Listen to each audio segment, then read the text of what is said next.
মমতা পুলিশের হাতে ধরা পড়লে এনকাউন্টারও করে দিতে পারে, কারণ মমতা এখন মুসলমান লাশ খুঁজছে, মুসলমান মৃতদেহ খুঁজছে মমতা ব্যানার্জি। শীতলকুচির মতো বালিগঞ্জের উপনির্বাচন, সাগরদিঘির ভোট, হাওয়া বড় খারাপ। আজকেও জয়নগরে হেলিকপ্টার দেখতে লোক এসেছে, বলতে উঠেছে পিছন ফাটা। শান্তির রাজা গাজী থেকে, হাড়োয়ার মেহেদি হাসান থেকে, হাজি নুরুলের পিয়ে সোহেল আনসারি, আনিসুর, বাদুড়িয়ার লিটন আর ওখানকার শাহজাহান শেখরা হাজার হাজার কোটি টাকার মালিক হয়েছে।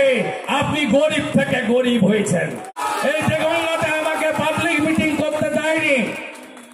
এখানকার পুলিশ বাঁচাবে তোমাকে, তৃণমূল বাঁচাবে।